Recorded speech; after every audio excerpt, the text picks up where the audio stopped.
Buen día, mi nombre es Milenia Torres y junto con mis compañeros Acuña Yaritza, Aparicio Mariani, Colmenares Kimberly, Morales Jesús y Omaña Dulce, hablaremos acerca de un artículo titulado Nefropatías intersticiales.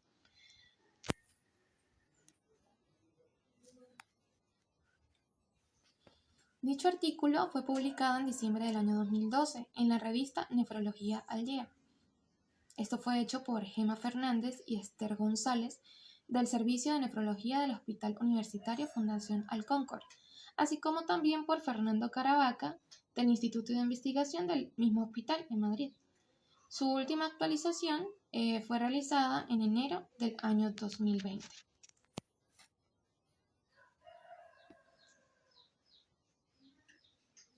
Ahora bien, para conocer un poco acerca de la revista, se dice que es una publicación oficial de la Sociedad Española de Nefrología. La revista publica artículos sobre investigación básica o clínica relacionada con la nefrología, la hipertensión arterial, diálisis y también el trasplante de riñón. La revista sigue la normativa del sistema de revisión por pares, de modo que todos los artículos originales son evaluados, tanto por el comité como por revisores externos. La revista acepta artículos escritos tanto en español como en inglés. Nefrología al Día sigue las normas de publicación del Comité Internacional de Editores de Revistas Médicas y también del Comité sobre Publicación Ética.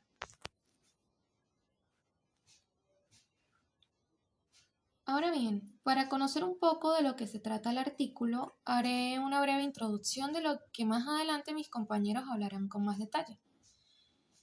Se dice que bajo el término de nefropatías intersticiales se engloban aquellas enfermedades que afectan de forma predominante al intersticio renal.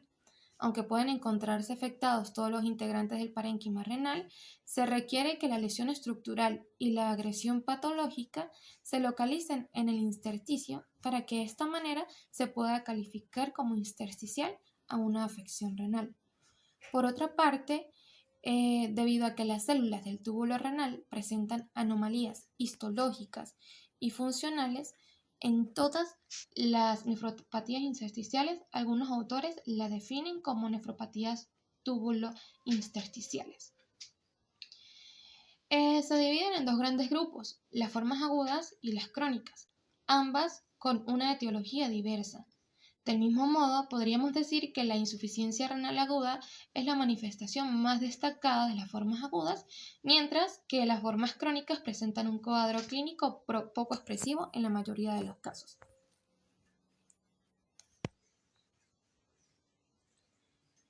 En el mismo orden de ideas, podemos decir que la nefritis intersticial aguda es caracterizada por la presencia de infiltrados inflamatorios y edema en el intersticio. Esto generalmente va asociado a un deterioro agudo de la función renal. Esto es observado en 1 a 3% de todas las biopsias renales en algunos estudios. Sin embargo, cuando el análisis se restringe a pacientes con insuficiencia renal aguda, representa entre el 15 al 27% de las lesiones. Estos estudios sugieren que la nefritis intersticial aguda es una causa frecuente de insuficiencia renal aguda, pero su verdadera incidencia podría ser subestimada por distintas razones. En primer lugar, un número significativo de pacientes en los que se sospecha por motivos clínicos, pero no se someten a una biopsia renal de confirmación, porque se prefiere el tratamiento empírico, en particular en pacientes de edad avanzada y que reciben tratamiento como antiagregantes plaquetarios o anticoagulantes. Y en segundo lugar, las formas más leves de nefritis intersticial aguda pueden pasar desapercibidas, ya sea por la ausencia o imprecisión de los síntomas clínicos o porque la insuficiencia renal aguda puede atribuirse a otras causas de lesión renal. Mi nombre es Mariana Aparicio y para continuar les hablaré sobre la etiología. Las principales causas de nefritis intersticial aguda son las inducidas por fármacos, las relacionadas con infecciones, las idiopáticas, las asociadas a enfermedades sistémicas con procesos neoplásicos y las relacionadas con alteraciones metabólicas. En primer lugar está la inducida por fármaco, que representa más de 2/3 de los casos y que se estima que podría aumentar en los últimos años, ya que pues, fueron responsables de más del 90% de las biopsias pues, por esta patología. Se puede afirmar que cualquier fármaco puede provocar un episodio, sin embargo, la mayoría de los casos son provocados por antibióticos como la meticilina, la ampicilina, la cefalosporina o el ciprofloxacino. Otros casos son provocados por AINES u otros medicamentos como el alopurinol, el aciclovir o la furosemida. En segundo lugar está la relacionada con infecciones, que representan un 10%, donde se encuentran las causadas por bacterias como lo es la brucela, la Escherichia coli, la salmonella, los Streptococcus o Staphylococcus. O también dadas por infecciones como el citomegalovirus, el virus de Epstein-Barr y el VIH. En otros casos también se encuentra la leptospira o el Mycobacterium tuberculosis. En otras causas tenemos las idiopáticas, como lo es la nefropatía por anticuerpos antimembrana basal tubular. También están las asociadas a enfermedades sistémicas como el síndrome de Sjögren o el lupus eritematoso sistémico. Los procesos neoplásicos como leucemia o linfomas no hodgkinianos, y por último las alteraciones metabólicas como lo es la hipercalemia o la hiperuricemia. Ahora bien, con respecto a la fisiopatología, la nefritis intersticial aguda se considera una reacción de hipersensibilidad tardía y idiosincrática a los agentes endógenos nefritógenos o antígenos exógenos procesados por las células tubulares.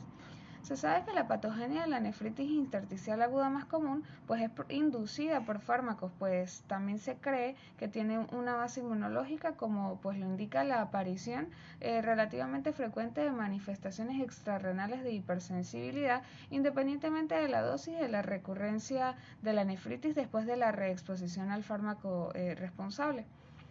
La fisiopatología producida por los fármacos se debe a que la mayoría de los medicamentos son moléculas pequeñas, por lo cual no presentan propiedades inmunogénicas. Sin embargo, se pueden unir a una proteína transportadora y volverse inmunogénicas en un proceso llamado aptenización, donde estos complejos aptenotransportador sí tienen la capacidad de activar una respuesta inmune.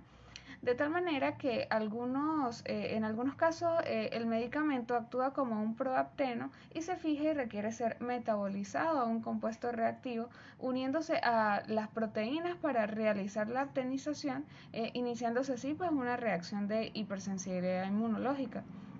Pero el hecho de que solo una minoría de los pacientes tratados con un medicamento en particular o que sufren procesos infecciosos desarrollen una nefritis intersticial aguda indica que la expresión de antígenos nefritógenos en el túbulo y en el intersticio renal es probablemente compensada por complejos de mecanismos de protección, y es por esto que cuando se superan estos mecanismos de protección se produce la nefritis intersticial aguda. Y tanto los estudios experimentales como la evidencia acumulada en los seres humanos indican que la inmunidad celular desempeña un papel patogénico importante. Dicho esto, la respuesta inmunológica ha sido descrita en 3 fases. La primera, que consta del reconocimiento y representación de antígenos, en la cual las células intersticiales peritubulares y las células epiteliales lesionadas funcionan como células presentadoras de antígenos que inducen a la respuesta necroinflamatoria, y que está dada pues por la liberación de citoquinas, por el incremento de la permeabilidad vascular y por el reclutamiento de las células inflamatorias, lo que lleva pues a la muerte de las células tubulares renales o a la necroptosis. La fase 2, o la reguladora de las respuestas inmunes, aquí ocurren eventos protectores que regulan la respuesta inflamatoria y la autolimitan. Aquí las células T supervisoras y las moléculas de clase 2 de histocompatibilidad juegan un papel importante en el control de la respuesta inmune. Si persiste este estímulo o es muy intenso, las células epiteliales tubulares o endoteliales inducen a la producción de citoquinas que aumentan la expresión de fibroblastos, macrófagos y neutrófilos, y que junto con la liberación de elastasas y colagenasa perpetúan el daño ocasionado por los linfocitos T, generando una tubulitis y la proliferación de la matriz celular, que magnifica el proceso fibrótico. Por último, tenemos la fase 3 o efectora. Aquí la interacción de las células infiltrantes y las células renales pueden llevar a suprimir la respuesta inflamatoria en las formas leves o pueden amplificar en el caso de que sean graves. La duración y la gravedad de esta fase depende de si la fuente antígena es erradicada en el caso de que sea por una infección o descontinuada en el caso de que sea por medicamentos. Buenas, mi nombre es Yaritza Cunha.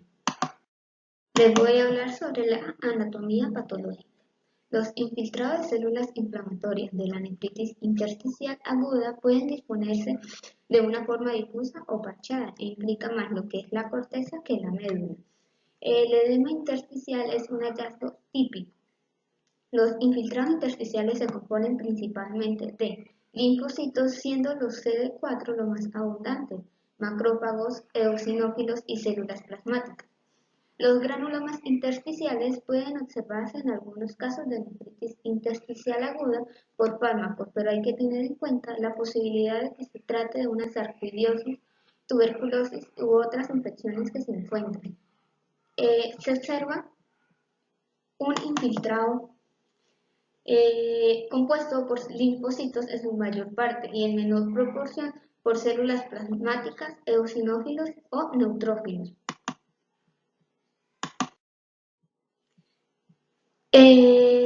Los estudios de inmunofluorescencia son negativos en la mayoría de los pacientes, aunque ocasionalmente pueden observarse depósitos granulares o lineales de IgG o complemento a lo largo de la membrana basal tubular. El hallazgo raro de depósitos homogéneos lineales de IgG a lo largo de la membrana basal tubular es indicativo de anticuerpos dirigidos contra antígenos de la membrana, como la nefropatía por anticuerpos antimembrana basal tubular, pero también se ha descrito algunos casos de nefritis intersticial aguda por fármacos. En la microscopía electrónica se muestran lesiones inespecíficas. Pacientes con nefritis intersticial aguda inducida por AINES, acompañada por el síndrome nefrótico, se va a observar borramiento difuso de los procesos de los podocitos. Los cambios fibróticos pueden verse de 7 a 10 días después del inicio de un proceso inflamatorio y progresan hacia la fibrosis intersticial avanzando acompañada de atrofia tubular a menos de que se inicie la retirada rápida del fármaco responsable o el inicio precoz del tratamiento con esteroides. En esta lámina se observa una arquitectura del parénquima renal distorsionada con incremento de la matriz intersticial, atrofia tubular y una fibrosis intersticial intensa. En imagen se muestra un granuloma. Manifestaciones clínicas. En los pacientes con nefritis intersticial aguda inducida por fármaco, el retraso medio entre el inicio del agente causal y la aparición de las manifestaciones renales es de 10 días, aunque el periodo de latencia puede ser solo de un día después de la administración de algunos antibióticos o incluso varios meses con los AINES. La presentación clínica y de laboratorio publicada recientemente en 2 grandes series de pacientes con nefritis intersticial aguda que incluyeron un total de 121 casos, en la cual la nefritis intersticial aguda inducida por fármacos representó la mayoría, es decir, un 91% de los casos, de los cuales 44% correspondieron a una nefritis intersticial aguda inducida por AINES. La insuficiencia renal asociada a la nefritis intersticial aguda puede ser asintomática o acompañarse de algunos hallazgos clínicos o de laboratorio, que cuando están presentes son muy valiosos para el diagnóstico. Los hallazgos clínicos específicos de la nefritis intersticial aguda por fármacos están relacionados con una reacción tipo alérgico, en el cual la fiebre de bajo grado es el 36% y erupciones cutáneas maculopapulares en el 22%, mientras que las artralgias son más frecuentes en algunos pacientes. La presencia de eosinofilia es un 35% más o menos de los pacientes, se considera una expresión más de esta reacción tipo alérgica.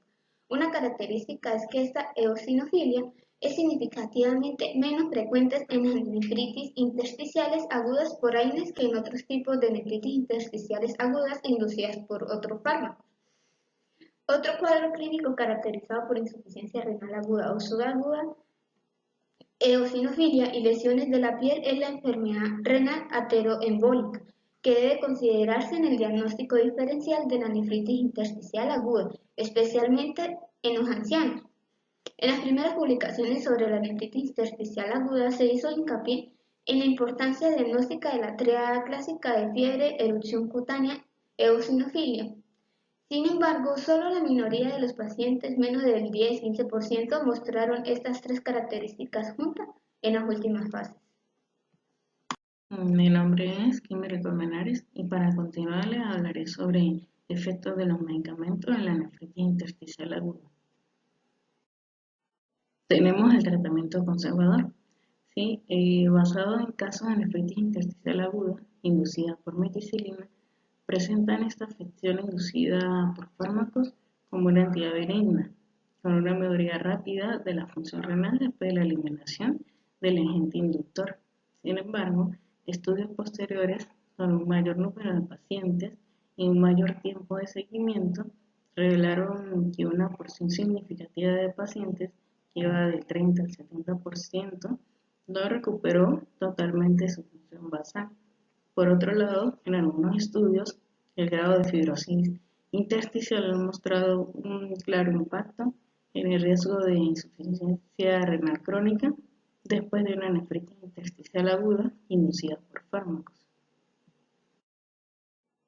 En cuanto a la retirada del agente causal, que es el pilar del tratamiento, es importante señalar que en algunos pacientes con nefritis intersticial aguda, diagnosticados por biopsia, y los hallazgos clínicos y patológicos apuntan a una etiología farmacológica. El agente causal no se puede identificar. Entre las razones de no poder esclarecer la identidad del fármaco se cuentan los tratamientos con mezclas de antibióticos, la polimedicación y el enorme y en gran medida incontrolado consumo de los AINES en la población general. Y cabe destacar que las dos últimas cuestiones son especialmente relevantes entre las personas de edad avanzada. Tenemos el tratamiento con esteroides. Clarkson y Cole, en el 2004, realizaron un estudio retrospectivo de una serie relativamente grande de 60 pacientes con nefritis intersticial aguda debida a fármacos, demostrada por biopsia, a fin de definir la influencia de los esteroides en esta enfermedad. La nefritis intersticial aguda se relacionó con fármacos en el 92% de los casos, y los AINES fueron el agente causal más frecuente, representando el 44%. Un aspecto importante del estudio de Clarkson que se debe tener en cuenta en la interpretación de los resultados es la considerable demora entre la aparición de síntomas de nefritis intersticial aguda y los resultados de la biopsia renal, tiempo medio de 3 semanas. Por otro lado, en un estudio multicéntrico retrospectivo, se recogieron 61 pacientes diagnosticados de nefritis intersticial aguda por fármacos con biopsias, arrojando como resultado que los AINES equivalen a un 37%, los antibióticos a un 56%. Estos fueron los fármacos más comúnmente responsables de la lesión. Por último, en la mayoría de los pacientes, el 85% recibieron esteroides, y al compararlos con el escaso número de pacientes que fueron tratados de forma conservadora, un 15%, ya surgió una diferencia notoria. Al final del seguimiento presentaron unas cifras de creatinina significativamente bajas, del 2,1 más o menos 2,1 frente al 3,7 más o menos 2,9 miligramos por decilitro, y una menor incidencia de diálisis crónica del 3,8% frente al 44%. El fundamento fisiopatológico para explicar los beneficios del tratamiento precoz con esteroides en la nefritis intersticial aguda por fármacos podría estar relacionado con la rápida transformación del infiltrado intersticial celular que se puede yugular con altas dosis de esteroides en las zonas de fibrosis intersticial irreversible, un proceso que se inicia ya 7 días después de la inflamación intersticial como ya se ha señalado anteriormente. Bueno, yo soy Jesús Morales, voy a seguir la exposición de la ficha. Voy a hablar de la nefritis intersticial crónica. ¿Sí? Debo mencionar de que la nefritis la nefritis intersticial crónica es la etapa avanzada de una serie de trastornos renales, los cuales producen una inflamación y una destrucción de manera lenta pero progresiva del parénquima renal. Los autores destacan que la gravedad de esta enfermedad tiene una importancia pronóstica decisiva. Y aunque la etiología de la nefritis es multifactorial, los fármacos destacan como una de las causas más frecuentes de esta enfermedad. Podemos ver que ellos nos muestran una tabla, nos ponen los fármacos, los analgésicos, como el paracetamol, la cafeína, el litio, tracolín y quimioterapéuticos. También nos hablan de tóxicos como plomo, cadmio, mercurio. O sea, ellos en el artículo nos hablan de varios, pero nos hace énfasis de que los fármacos solo son las causas principales, las más frecuentes. Pero ¿por qué se debe esto? Ellos mencionan de que el uso indiscriminado de fármacos por tiempo prolongado nos pueden dar lugar a una nefropatía intersticial crónica, y más si aparte de los analgésicos el paciente consume ácido acetilsalicílico, que va a potenciar el efecto nefrotóxico de los analgésicos. En las biopsias renales vamos a ver que las lesiones que predominan son las atrofias tubulares y la fibrosis intersticial, siendo los focos infiltrados solares intersticiales mucho más aislados que en las formas agudas. Según va progresando la gravedad de las lesiones, son más frecuentes las alteraciones glomerulares, ¿sí? Como la fibrosis periglomerular y la glomerulosclerosis global. También vamos a apreciar que los vasos presentan un engrosamiento fibrintinal progresivo.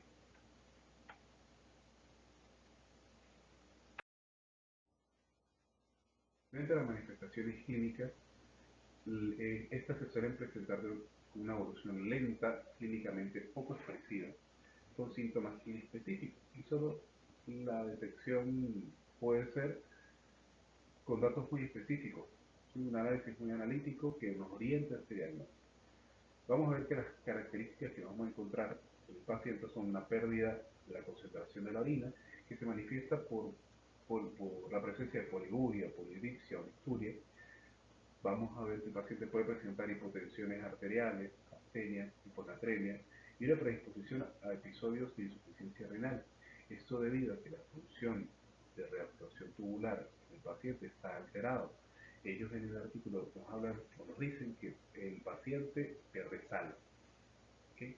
La capacidad de acidificación está alterada, por lo que el paciente puede presentar acidosis tubular renal, por lo general tipo 4, pudiendo requerir bicarbonato de sodio de manera crónica. También el paciente puede presentar el síndrome de Fanconi, que básicamente es un trastorno de los tubos renales, de la función de los tubos renales se altera, ¿sí? Y ciertas sustancias que por lo general son absorbidas, pues no son absorbidas y son excretadas. ¿Sí? Estos son como la glucosa, aminoácidos, que en lugar de parar a la sangre, pues se excretan. El paciente también puede presentar anemia, esto debido a la deficiencia de eritropoyetina, producto de la lesión renal, y también vamos a ver que el volumen de la diuresis suele ser normal o aumentado, esto por la incapacidad de concentrar orina. Esto fue lo que me tocaba a mí del artículo. Muchas gracias. Buen día, mi nombre es Dulce Gabriela Maña y vamos a hablar de las generalidades que implican una nefritis tubulointersticial aguda, así como también los hallazgos que podemos encontrar en una nefritis tubulointersticial crónica. Ok, comenzamos.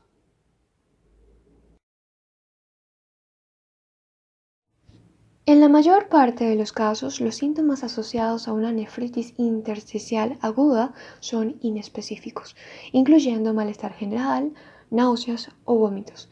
De hecho, se puede presentar la triada clásica, que consiste en la presencia de fiebre, rash y eosinofilia, que es más frecuente en las reacciones de hipersensibilidad, especialmente cuando están implicados antibióticos beta-lactámicos, aunque en conjunto la triada aparece en menos del 10% de los pacientes.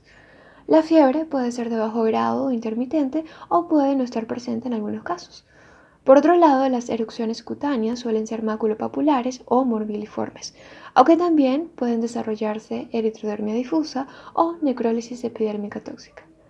Asimismo, puede manifestarse eosinofilia, que suele estar presente en el 10 o 30% de los pacientes con nefritis tubulointersticial aguda, por lo que es importante descartar otras causas, ya sean parasitarias, alérgicas o neoplásicas, como parte del diagnóstico diferencial. La presencia de edema o hipertensión arterial se ocupa focos frecuentes.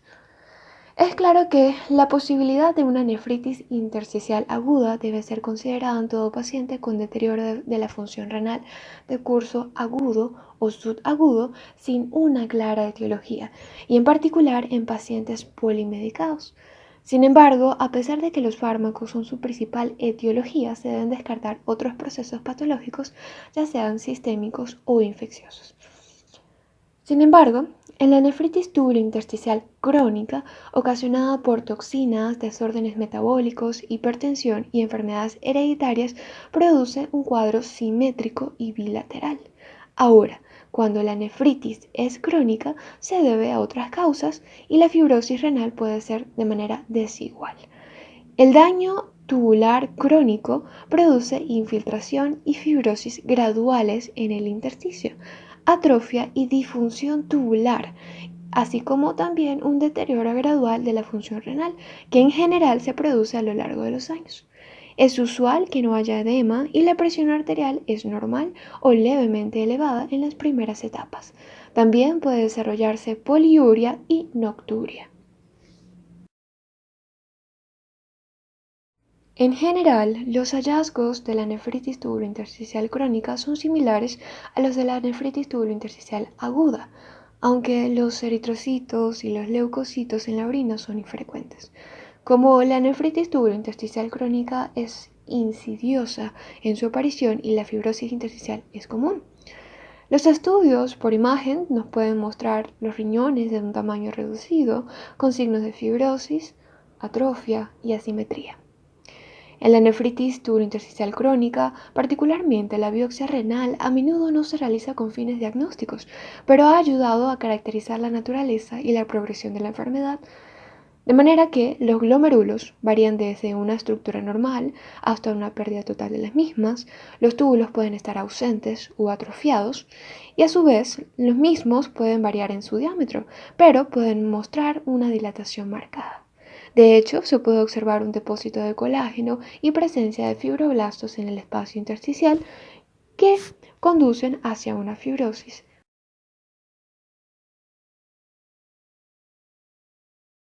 Como conclusión y un abarcamiento de todo lo que hemos visto, la nefritis intersticial se caracteriza por un infiltrado inflamatorio en el intersticio del riñón. Puede ser primaria e iniciarse a un nivel tubulointersticial o aparecer como un fenómeno secundario y extenderse desde los vasos sanguíneos, incluidos los capilares glomerulares. La lesión del compartimiento tubulointersticial puede deberse a muchas causas, como fenómenos de autoinmunidad, una agresión tóxica, una infección o la exposición a un fármaco. En todos los casos, el proceso inflamatorio tiene un componente inmunitario que provoca la liberación de citocinas tisulares, lo que atrae linfocitos T y otros monocitos que con el tiempo transforman el epitelio tubular en conjunto con los fibroblastos en un tejido fibrótico. De acuerdo con el fundamento fisiopatológico, se pueden manifestar de manera aguda al implicar un comienzo brusco, de manera que los fenómenos desencadenantes en algún momento pueden cesar y la filtración glomerular tiende a normalizarse, al existir una escasa lesión residual, es decir, que en la mayoría de los casos es una tendencia reversible si se diagnostica y se trata de una manera precoz. Ahora, en la nefritis intersticial crónica, que suele ser persistente y a lo largo del tiempo, se reduce el número de nefronas funcionantes al envolverlas y desestructurarlas con una fibrosis de tendencia irreversible, por lo que es importante tomar en cuenta una anamnesis minuciosa de la exposición a fármacos o tóxicos o cualquier evento que puede pasarse por desapercibido, puesto que estamos ante una patología de origen multifactorial. Las pruebas de imagen renales previas y, como no, tener el conocimiento y los antecedentes familiares con frecuencia nos pueden apuntar hacia un probable diagnóstico y que con un tratamiento oportuno y precoz se puede mejorar el pronóstico de los pacientes. Eso es todo por el día de hoy. Gracias por su atención.